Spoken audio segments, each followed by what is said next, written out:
নাহমাদুহু ওয়া নুসাল্লি আলা রাসূলিহিল কারীম আম্মা বাদ। সম্মানিত মুহিব্বিন এবং ওলামা হযরত এবং মুবাল্লিগিন যারা অধীর আগ্রহ নিয়ে অপেক্ষা করছেন, সেই বিগত এক বছর ধরে অপেক্ষা করতেছেন সবাই যে কি হবে কি হবে কি হবে।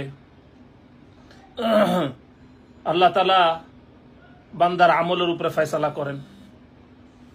এই জন্য আজকে মন্ত্রণালয় আলহামদুলিল্লাহ মিটিং হয়েছে। সমস্ত দুই পক্ষ তো আসলে দুইটা না, পক্ষ দুইটা বানানো হয়েছে, পক্ষ একটাই, সেটা হইলো সবাই হইলো আপনার মনে করেন আল্লাহওয়ালা। এক পক্ষে ছিলেন বড় বড় ওলামা হজরত, মৌলানা মাহমুদুল হাসান সাহেব দামাত বারাকাতুহুম, মৌলানা আশরাফ আলী সাহেব দামাত বারাকাতুহুম, মৌলানা আব্দুল কুদ্দুস সাহেব দামাত বারাকাতুহুম, মানে বাংলাদেশের শীর্ষস্থানীয় ওলামা ইকরাম। আরেক সাইডে ছিলেন আপনার মৌলানা মাহফুজ সাহেব ছিলেন, মৌলানা ফরিদুদ্দিন মাসুদ সাহেব ছিলেন, তারপরে বড় বড় ওলামা ইকরাম মুফতি রুহুল আমিন সাহেব ছিলেন। আর ওই পাশে আমাদের মুবাল্লিগিনদের যারা আল্লাহ তাআলার ফজল ও করমে দাওয়াতের মেহনত পুরা বাংলাদেশে যারা বহু বছর ধরে দাওয়াতে তাবলীগের সাথে লেগে আছেন, কাকরাইলের সাথে লেগে আছেন এবং ইজতেমার মাঠ আঞ্জাম দিয়ে আসছেন। সেখানে ছিলেন মৌলানা জুবাইর সাহেব, মৌলানা রবিউল হক সাহেব, মৌলানা ওমর ফারুক সাহেব, ভাই ওয়াসিফুল ইসলাম সাহেব, খান সাহাবুদ্দিন নাসিম সাহেব। তো এখানে অনেক কথা অনেক কিছু হয়েছে। আমাদের বড়রা দোয়া পড়তে পড়তে গেছেন। মাননীয় স্বরাষ্ট্রমন্ত্রী ছিলেন, মাননীয় ধর্ম প্রতিমন্ত্রী ছিলেন, র্যাবের ডিজি ছিলেন, ডিএমপি কমিশনার ছিলেন, পুলিশের আইজি ছিলেন, ধর্ম সচিব ছিলেন, সেতু সচিব ছিলেন। এইখানে অনেক বিষয় আলোচনা হয়েছে। সর্বপ্রথম ধর্মমন্ত্রী অত্যন্ত নারাজ হয়েছেন যারা হাইকোর্টে রিট করছিলেন ইজতেমার বিষয়। উনি বলছিলেন, দেখেন ইজতেমাটা অনেক সম্মানিত, এটাকে আপনারা হাইকোর্ট পর্যন্ত নিয়ে গেছেন, এটাকে কোর্ট কাছারিতে নিয়ে গেছেন, সরকার কি এখনো এতটা দুর্বল ভাবেন কেন? এই বিষয়ে মৌলানা আশরাফ আলী সাহেবকে অনেকগুলো কথা জিজ্ঞেস করছেন মন্ত্রী এবং অত্যন্ত নারাজ হয়েছেন এবং বলছেন যে কোর্ট যে বিশ্রী বিশ্রী কথা আপনাদেরকে বলছে, এটা আপনাদের গায়রতে আপনাদের বিবেকে লাগা উচিত ছিল।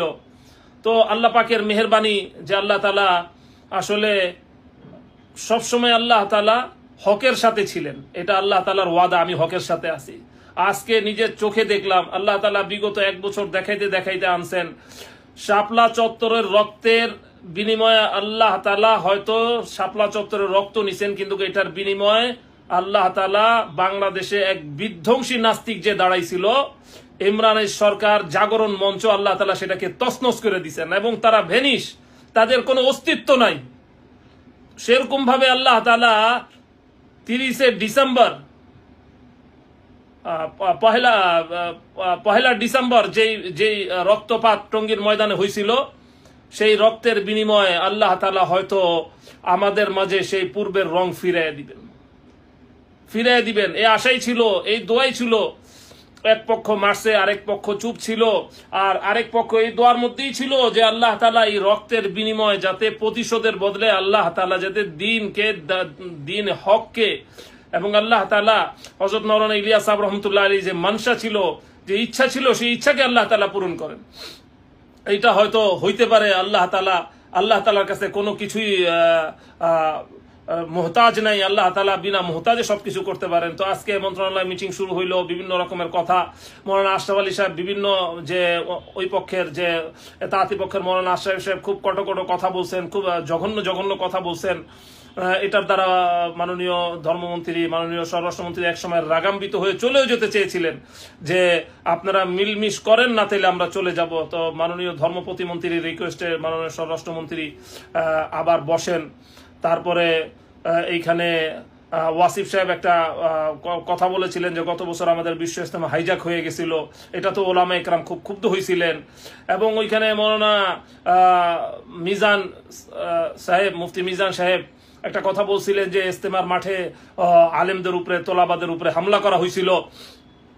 তো এটা বলার পরে ওইখানে এদাতি ভাইরা খুব সোচ্চারে আওয়াজ করছিল। তখন মাননীয় ধর্ম প্রতিমন্ত্রী এই কথা বলছেন যে আপনাদের আওয়াজেই বোঝা যায় যে আপনারাই এটার সাথে জড়িত। আপনারা মুখে স্বীকার করা লাগবে না, আপনাদের অ্যাটিটিউড, আপনাদের আচরণ বলে দেয় যে আপনারা এটার সাথে জড়িত। তো যাই হোক, অনেক আলোচনা শেষে মৌলানা ফরিদুদ্দিন মাসুদ সাহেব একটা কথা বলছেন যে দুই পক্ষ ইজতেমা হইতে পারে একসাথে।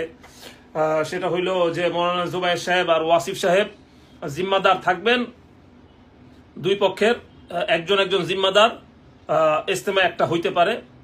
এটা বলার পরে ওনারা আশরাফ আলী সাহেব যে ওনাদের টকশোর হুজুর, উনি বললেন যে না, এটা হইতে পারে না। তো মাননীয় ধর্ম প্রতিমন্ত্রী বললেন যে এটা তো আপনার কথা, বাকিরা কি বলে?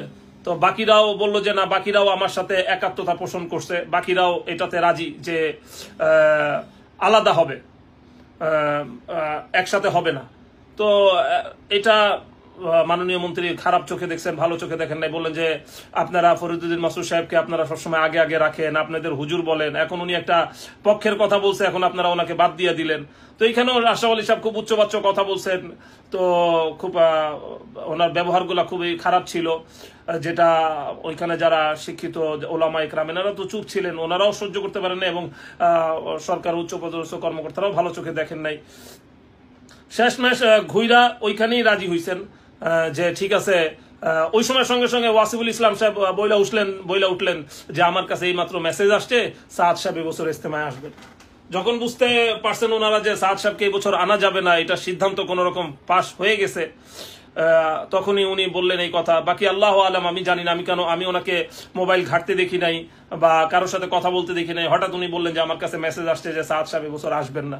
তো যাই হোক, আজকে উম্মত ভাগ হইছে, উম্মত মারামারি হইছে, উম্মতের রক্ত ঝরছে, মাদ্রাসার ছাত্রদের রক্ত ঝরছে এক ব্যক্তির কারণে, সেটা হল মৌলানা সাদ সাহেব।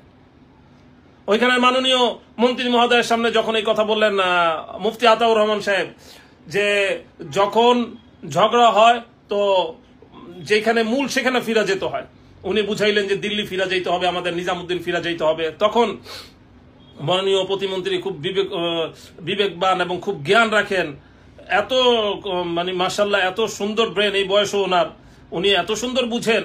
উনি বললেন যে আমি সব বুঝি, আপনি বলেন মূল কোথায় যাব ফিরা? ইলিয়াস সাহেব রহমতুল্লাহর কাছে? কই উনি? কয় না, ওনার খানদানের কাছে। খানদানের কথা বললেন না, আমি এক হুজুরে চিনি যে অনেক বড় আলেম ছিল, কিন্তু 4 সন্তানরা নাস্তিক বানায় গেছে।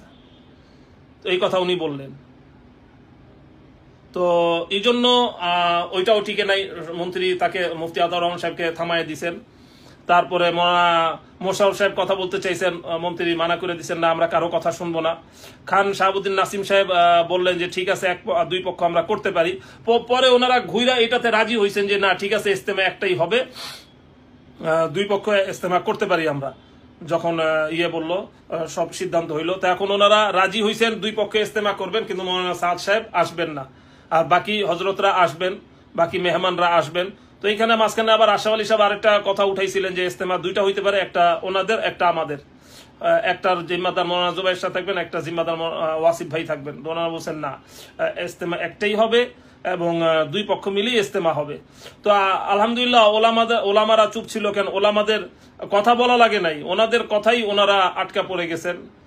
বাকি যাই হোক, আল্লাহ তাআলা যদি সত্যি ওনাদের দিলের ভিতরে নেক রাখেন, ওনারা যদি ইচ্ছা করেন, তো হইতে পারে, ইনশাল্লাহ এক হইতে পারে। তো আল্লাহ তাআলা আসলে কবুল করে। আমি সব শেষ পর্ব যেটা হইছে, সব শেষ পর্ব, এইটা আসলে খুবই একটা সুন্দর, যে সব মিটিং শেষে প্রায় 2.5 ঘন্টা মিটিং শেষে মাননীয় মন্ত্রী বারবার প্রতিমন্ত্রী এই কথা বলতেছিলেন যে আমি দোয়া করতেছি, আপনারা এক হয়ে যান, আমি হুজুরের থেকে দোয়া নিতেছি, এক হয়ে যান। সব শেষে যখন মিটিং শেষ, ফয়সালা হয়েছে আগামীকালকে ওয়াসিফুল ইসলাম সাহেব, খান শাহাবুদ্দিন নাসিম সাহেব, ওনার সাথে সহকারী মৌলানা জুবায়ের সাহেব এবং ওনার সাথে মৌলানা ওমর ফারুক সাহেব, ওনারা 4 জন ধর্ম মন্ত্রণালয় ধর্মমন্ত্রীর কক্ষে বসবেন, বসে ইনশাল্লাহ সিদ্ধান্ত নেবেন যে আগামী ইজতেমা কত তারিখে কিভাবে করা যায়। এভাবেই হবে ইনশাল্লাহ। বাকি অনেক সাথী ভাই আরো অনেক কিছু জানতে চেয়েছেন, আসলে সময়ের স্বল্পতার কারণে এত কিছু তো বলাও যাবে না। এতটুকু আশা রাখেন ইনশাল্লাহ যে আল্লাহ তাআলা ইজতেমাকে ভরপুর কামিয়াব করবেন। এবং মন্ত্রণালয় থেকে এই কথা বলা হয়েছে যে ইজতেমা হবে, যারা এখানে অন্যায় করতে চাবে, যারা দুষ্কৃতি করতে চাবে, যারা ইজতেমার ক্ষতি করতে চাবে, তাদের পক্ষে করা হুঁশিয়ারি মাননীয় ধর্ম প্রতিমন্ত্রী দিয়েছেন, মাননীয় স্বরাষ্ট্রমন্ত্রী দিয়েছেন, এবং আইন শৃঙ্খলা বাহিনীও সেখানে উপস্থিত ছিলেন। তো ইনশাল্লাহ আশা করি ইজতেমা হবে, আমরা ভাই ভাই আবার মিলতে পারবো। আমাদের তো একটাই আমাদের কথা, সেটা হইল যে আমাদের ইজতেমা আমরা আহলে হকদের আন্ডারে করব। মৌলানা সাদ সাহেব রুজু করুক, মৌলানা সাদ সাহেব এটা মীমাংসা করে আসুক, ইনশাল্লাহ আবার উনি ইজতেমায় আসবেন। আমরা আবার এই কথা উঠছিল দেওবন্দে যাওয়ার ব্যাপারে, তো ওনারা কোনোভাবেই দেওবন্দে দিতে রাজি না, কোনোভাবেই এই কথা ওনারা মানে দেওবন্দ এখন যাইতে ওনারা রাজি না, অথচ ওনারাই প্রেশার দিছিলেন দেওবন্দে যাওয়ার ব্যাপারে।